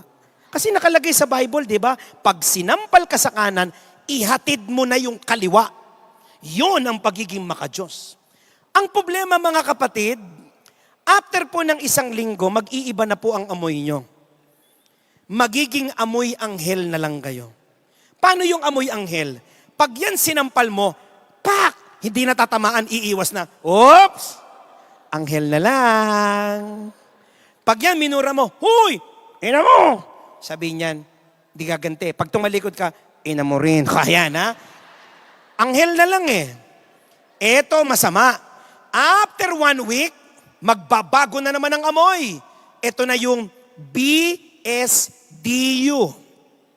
Balik sa dating ugali.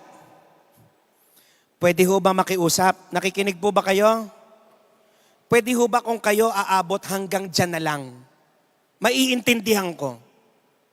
Pero yung iba, kung kailan naman nag-recollection, hindi lang naging BSDU, naging MSDU pa, masahol pa sa dating ugali. Nako. Pag uwi nyo, no, sabi anak nyo, Nay, ano natutunan mo sa recollection? Basta nakakatawa yung recollection. Ha? Ano sinabi ni Brother Michael? Basta tawa kami ng tawa. So, ano nga po naintindihan nyo? Yun, tumawa ng tumawa. Jesus Maria Joseph, mga kapatid,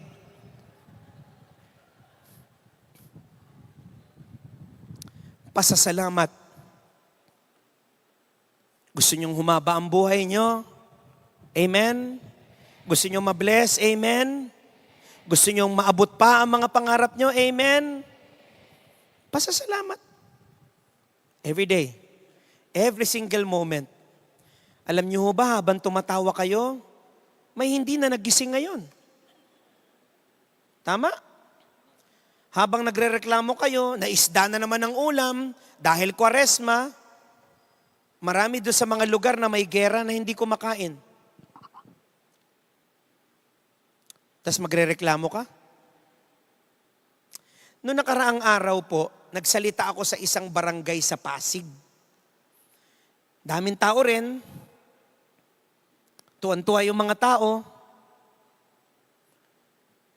Pagkatapos ko magsalita, papicture sila ng papicture. Pero sa dami ng mga taong nandun, isa lang ang nakita kong kumamay sa akin. At yung kumamay pa na ale, kaliwa pa yung pinangkamay. Dahil nakita ko yung kanan niya palang kamay ay putol. At nakita ko yung aling yon, alam kong mahirap yon. Alam niyo, hindi ko siya makalimutan kasi alam kong si Kristo yung kumamay sa akin na yan. Na para bagang sinasabi sa akin ni Kristo, Michael, huwag kang mabingi sa palakpak at papuri ng tao. Huwag kang bumilib masyado sa sarili mo dahil marami nagpapapicture sa iyo dahil kilala ka.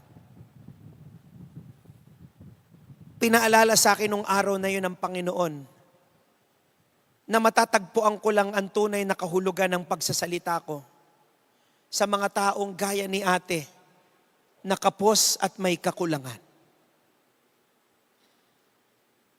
Nagpapasalamat ako doon kay ate kasi naramdaman ko si Kristo sa kanya. Na ipinaalala sa akin ni ate na sila ang mga tunay na dahilan kaya may mga preacher na gaya ko. Na sila ang tunay na misyon kaya may simbahan. Anong gustong sabihin ni Brother Michael? Mga kapatid, kung ang inyong pagsisimba at pagdarasal ay inilalayo kayo sa mga nangangailangan, mali po ang inyong pagsisimba at pagdarasal. Pero kung ang inyong pananampalataya ay inihatid kayo sa paglilingkod sa mga mahihirap, kapatid, natanggap mo na ang biyaya ng muling pagkabuhay ni Kristo. Ito po ang ating misyon, ang mahalin at paglingkuran si Kristo. Di ba kinakanta po natin yan sa simbahan? Sabi ng kanta, in omnibus amare, in omnibus servire, in omnibus amare et servire Domino, in everything love and serve the Lord, in omnibus amare, in omnibus servire, in omnibus amare et servire Dominus, in everything love and serve the Lord. Mahalin at paglingkuran ang Diyos. Mga kapatid, ang bida sa rekoleksyong to ay hindi ho ako. Hindi po ako ang inintay nyo. Hindi po ako ang pinunta nyo o si Father Fidel. Ang pinunta nyo po ay si Kristo. Please lang kalimutan nyo na po ako at si Father Fidel. Pero sana wag nyo makalimutan na hinipo kayo ng Panginoon ngayong gabing ito. At pag ito po ay naramdaman ninyo, makakapasok po kayo ng may kahulugan sa mga mahal na araw. Mahal, dahil una, mahal ang iaalay, ang anak ng Diyos. Ngunit higit sa lahat, mahal, dahil mahal na mahal ang mga pag-aalayan. Itong itsuran to at itsura mo, may namatay para sa atin. Salamat kay Kristo.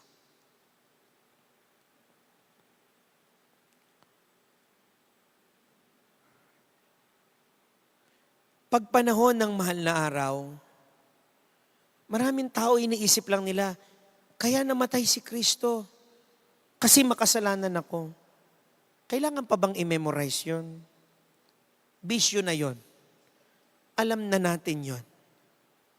Pero sana mga kapatid, kung naaalala mong kaya namatay si Kristo dahil sa kasalanan mo at kasalanan ko, sana higit sa lahat maalala mong kaya namatay si Kristo at mabubuhay siyang muli, ay dahil mahal na mahal niya tayo.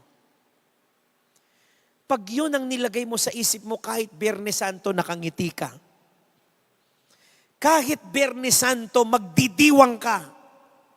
Bakit? Sapagkat ang kasalanan ay nilukuban ng pagmamahal. Naalala niyo po yung kwento ng alibughang anak? Naalala niyo po? Kikwento ko sa inyo in a modern way. Huwag niyong hanapin yung iba sa Bible, dagdag ko lang yun ha.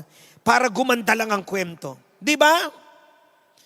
Anong sabi? May isang anak, pariwara, sabi sa kanyang ama, Daddy, kunin ko na yung mana ko.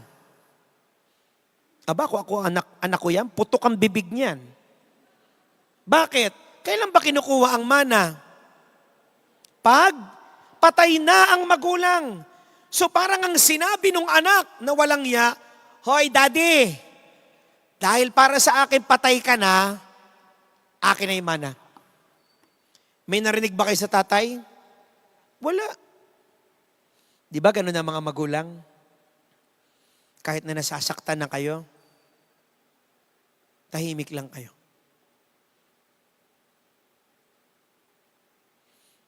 Narinig ko kanina, habang nagbabaybay ako, lumabas sa Facebook ko si Pastor Ed Lapis. Magaling na preacher yan eh. Natutuwa ako sa pastor na yan eh. Sabi niya, yung mga anak, pag hinahanap ng magulang, naiinis. Ako rin, kanina napansin nyo, hinawakan ko yung cellphone ko kasi alam ko yung tumatawag nanay ko. So ang ginawa ko, binuksan ko lang para marinig niya na nagsasalita ako. Pero aminin ko sa inyo, dati naiinis ako. Ito nanay ko naman, laki-laki ko na. Ano sabi ni Pastor Ed Lapis? Abay, mas mainis ka pag hindi ka na hinanap ng magulang mo. Tapos pag namatay yung nanay mo, tatay mo, magpo-post ka, missing you. Ibibigay ko lahat, marinig ko lang yung paghahanap ng nanay ko. Lintik ka nung buhay dinadaanan mo. Yung tatay, nung narinig niya yon, walang narinig ang anak. Ibinigay yung mana. Fast forward, nilustay ng anak sa walang kapararaan. At anong sabi? Nagkaroon ng pandemya. Naghirap ang lugar na yon. Pati yung anak, naubos yung pera. At anong sabi? Umabot na siya sa pag-aalaga ng baboy. At gaano kahirap, willing siyang kumain ng pagkain ng baboy. Ang problema, walang magbigay sa kanya. Kahit yung baboy, masama ang tingin sa kanya. Nung kumakain yung baboy, sabi ba,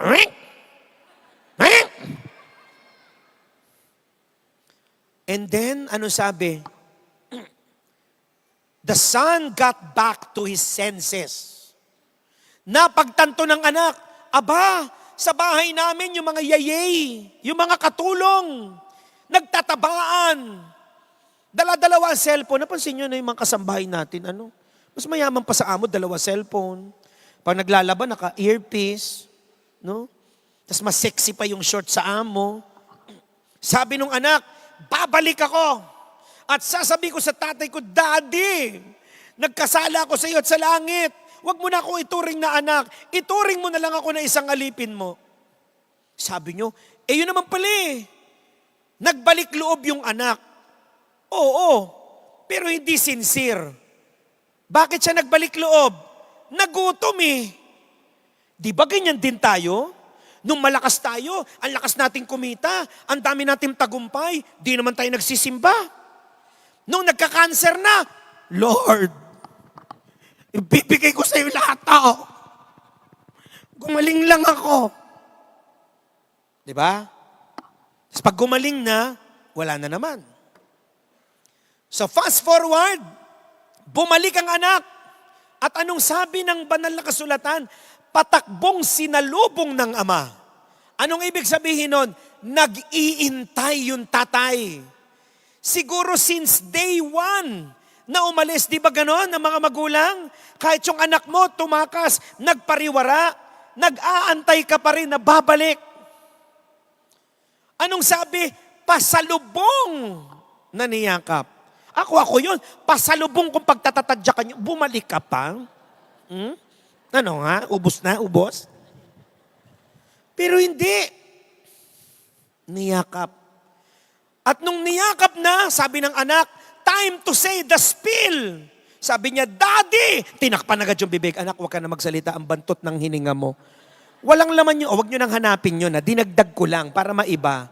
Malamang nung nag-uusap yung mag-ama, nakaganon yung tatay. Baho ng hininga niya. Dahil walang laman yun tiyan. Ano sabi ng anak? Daddy, huwag mo na ako ituring na anak. Nagkasala ako sa iyo at sa langit. tulong mo na lang, ituring mo na lang katulong. Tapos malamang sinabi, ano ulam? Nag-check. Pero anong sabi? Tumawag ang ama ng mga katulong, servants, at sinabi, dali, suotan siya ng sandalyas, suotan ng balabal, suotan ng singsing. Alam niyo ho, very symbolic yung iyon. Palakpakan natin, Panginoon, nakakalakad na si tatay. Ayan, tay. Nagulat ako, tay, nakalakad ka na. Saan ka ba galing, tay? Okay. Okay, misa. Kala ko nakalakad na si tatay bigla. Ha? Ayan, ha? Diba? Kita nyo, nakapagpalakad pa ako. Si tatay, hirap maglakad. Nakalakad. Praise the Lord. No? Kalakad si tatay. Ayan, ha? Sabi siguro, ano ba yan? Mali pa ata yung timing ko. Sinuotan ng sandalyas, sinuotan ng balabal, sinuotan ng singsing. Alam nyo, may nabasa ho ako. Sabi niya, napaka-symbolic ng bakit. Yung sandalyas, ang simbolo niyan ay dignidad. Ibinabalik sa anak yung dignidad ng tao. Di ba? Yung mga nanay, tatay, nagagalit sa anak pag nakayapak. Ay, parang kang taong bundok. Magchinelas ka nga. Di ba? Nung panahon ko, panahon lalo ninyo, pag nakarambo ka na tsinelas, big time ka na. Di ba? Pag ang tsinelas mo, islander, nanay mo sa opisina nagtatrabaho. Mayamang ka na. Napansin ko, no, ang sarap balikan nung dati, yung piso lang ang hawak mo, pero ang saya-saya mo. Ang kaya lang bilhin ng piso mo, yung sikat na kending tira-tira. Naalala niyo yung kending tira-tira? Ang haba nun tayo, di ba? Nandito yung kamay mo sa San Jose del Monte, nasa San Miguel na, hindi pa siya putol. Nakabalot yan sa maduming pambalot ng Ovaltine. Alam niyo naman, mas madumi, mas masarap. Para yung kinakainan kong lugawan sa Santa Cruz, ang sarap. Mga laman loob, bituka, katabi niya, puneraria, ang sarap. Kasi isa lang yung may-ari ng lugawan at punerarya. Pag wala ng bituka, kumakatok lang. Wala ng isaw. Sabi nun sa kabila, sandali, umiiyak pa yung nanay.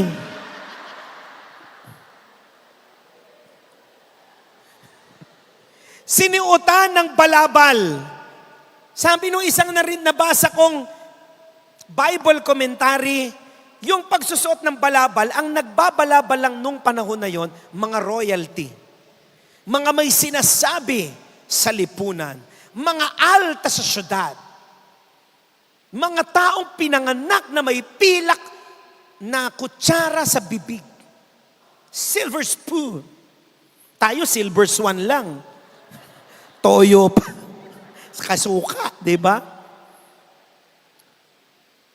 So binabalik sa anak, hindi lang yung pagiging tao, kundi pagiging royalty. At sabi nung isang nabasa kong Bible commentary, sinuotan ng singsing. Ano ba yung singsing? Usually, nandun yung emblem ng pamilya. Yung symbol ng pamilya. At sabi niya, hindi malayo na yung pagsusuot ng singsing, ginagawa muling tagapagmana yung bunso. Kaya sabi niya, malamang yun ang kinagalit ng anak. Kasi makakadalawang mana. Eto na. Fast forward, sabi ng tatay, madali! Magsaya tayo! Magpiesta tayo, magparty tayo, magpatay ng mga pinatabang guya. Eto na. Umuuwi na ngayon yung panganay. Naririnig niya. May music. Cha-cha-cha. Cha-cha-cha-cha-cha-cha. Ha? Ano yun? Kita niya sumasayo yung mga katulong.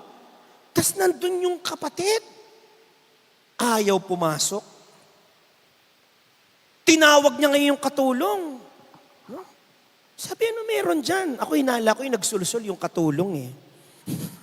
Kaya minsan pinag-aawayan ng mga mag-asawa, katulong, di ba? Chismosa yung katulong. Pumunta doon sa panganay, Sir, ba't tayo pumasok? Sayaw tayo. Sabi naman ng panganay, ba't ka ba sumasayaw?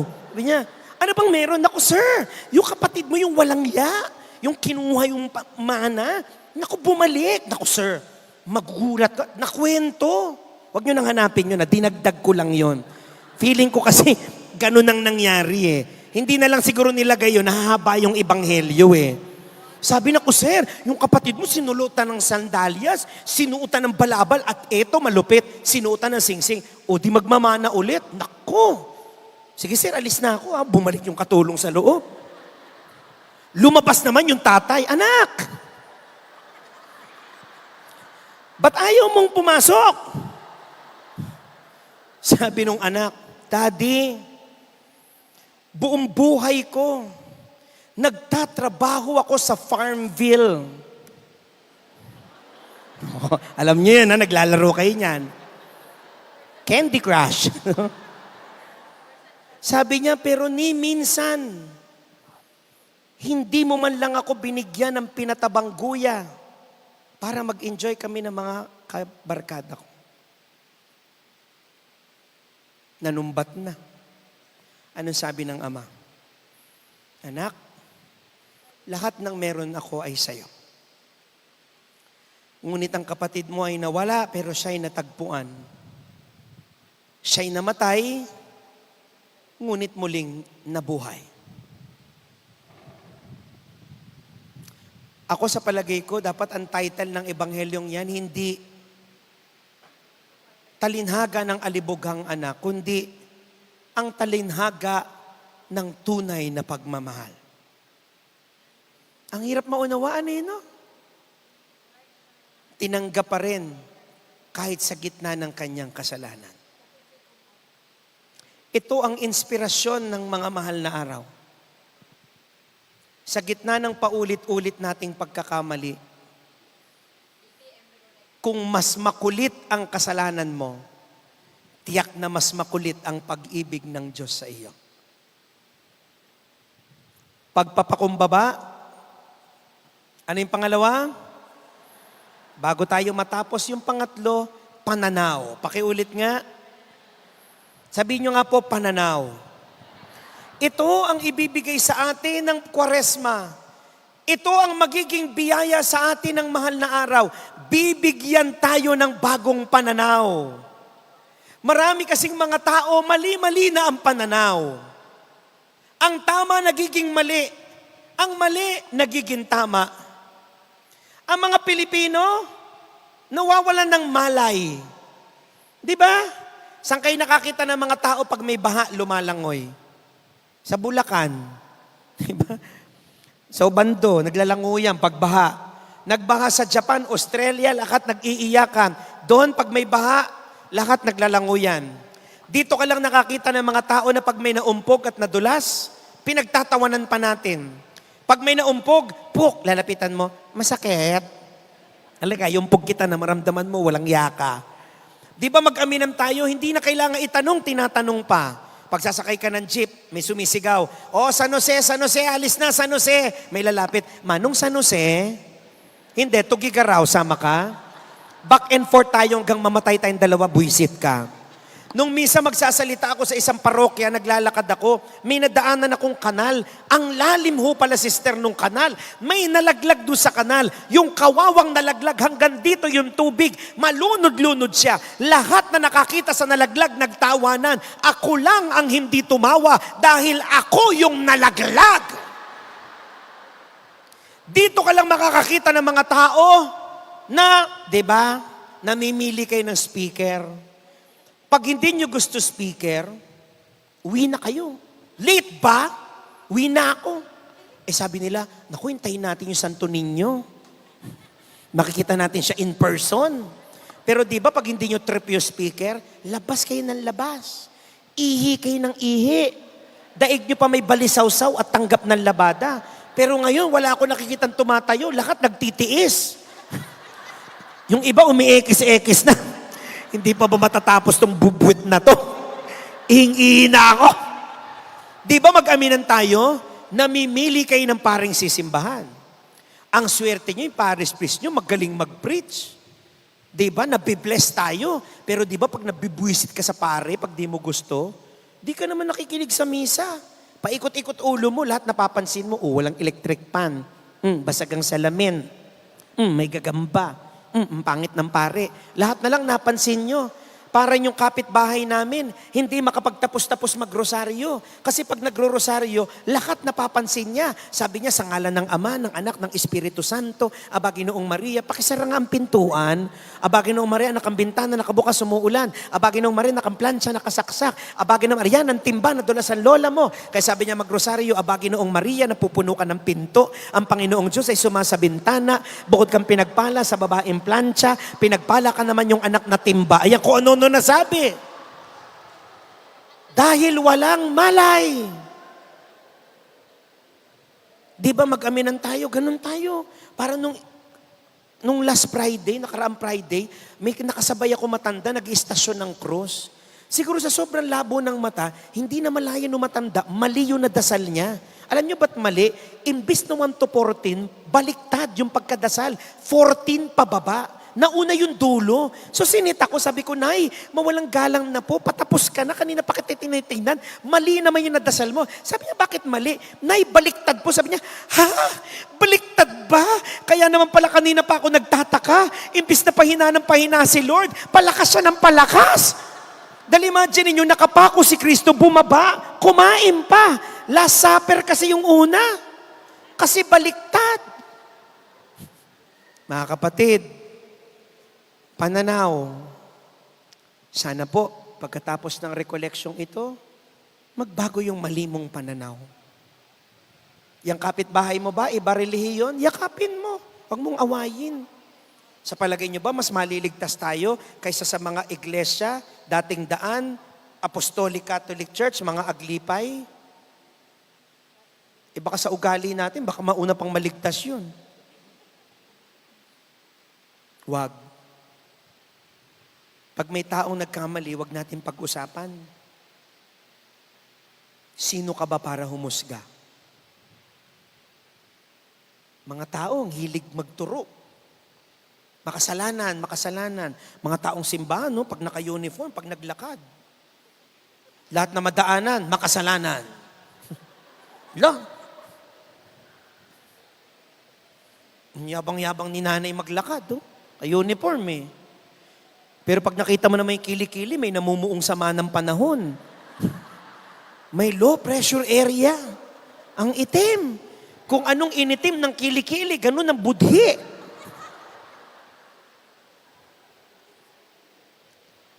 Mga kapatid, ito po ang ipagdadasal natin ngayon. Hindi yung pumuti yung kilikili nyo. Hingi natin sa Panginoon ang biyaya ng pagpapakumbaba, pasasalamat, at pananaw. Saan natin yan makukuha? Titingin lang tayo sa krus ng Panginoon. Sapagkat yung krus na yan, ang simbolo ng pagpapakumbaba, pasasalamat, pananaw. Pag narinig niyo po ang 7 huling wika ng Panginoon, bibilib ka, no? 3 oras na kabayubay, 7 lang ang nasabi. Ako ipako niyo dyan. 7,000 mura aabutin niyo sa akin. Lahat yun, susumbat ko talaga. Ba, nakapako na? Pinako niyo ako. Ikaw. Siyempre nakapako, hindi na ako makapagturo. Ikaw, yung mataba. Ikaw, nung nagpakain ako ng 5,000, nag-uwi ka pa. Ikaw. Tapos nandito ka, pinapako, ikaw, buwisit ka. Tapos ikaw. Di ba ikaw yung lumpo dati? Ikaw. Langya ka. Pinalakad kita, pinako mo. Ikaw. Narinig niyo ba si Kristong ganun? Hindi. Anong sabi niya? Unang salita pa lang, Ama, patawarin mo po sila. Sapagkat hindi nila nalalaman ang kanilang ginagawa. Grabe ang pag-ibig, ano? Pag totoo ka nagmamahal, lagi kang maghahanap ng dahilan para magpatawad. May isa akong kaibigan, babae, hindi na magka-love life, nakakuha ng boyfriend, nag-live-in, yung nakuha pa, paling. Biro mo sabi niya, Michael, alam mo ba, ang sweet-sweet ng bago kong boyfriend. O bakit?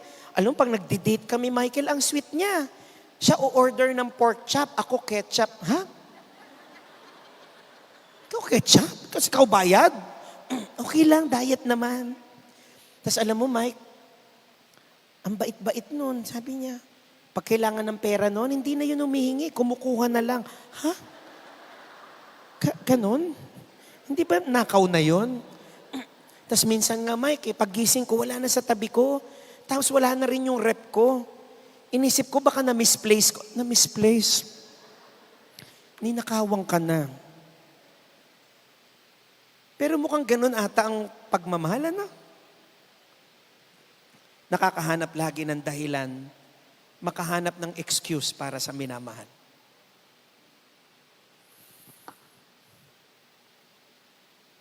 Dakilang pag-ibig. Salamat sa krus ng Panginoon. Sa bawat pagtingin natin sa kanyang krus, nawa hindi ang kamatayan niya dahil sa kasalanan natin ang ating maalala. Bagkus ang maalala natin ay dahil sa kamatayan niya, binigyan niya tayo ng bagong buhay. Nang dahil sa sugat niya, hinilom niya ang ating mga sariling sugat. Kung gayon, salamat sa Panginoon.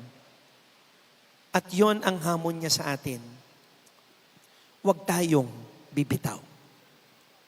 Sabi mo sa katabi mo, kapatid, tandaan mo, mahalaga ka sa Diyos kahit ganyan ang itsura mo. Sabi mo, tandaan mo, mabuti ka kahit hindi halata. Sabi mo, kaya huwag kang bibitaw sa kabutihan mo. Para nyo sinabi nung nanay sa anak, anak, tapos na ang pandemya, mag-SM tayo, sumama ka sa akin sa grocery. Dahil maliit ka, humawa ka lang sa palda ko, baka mawala ka.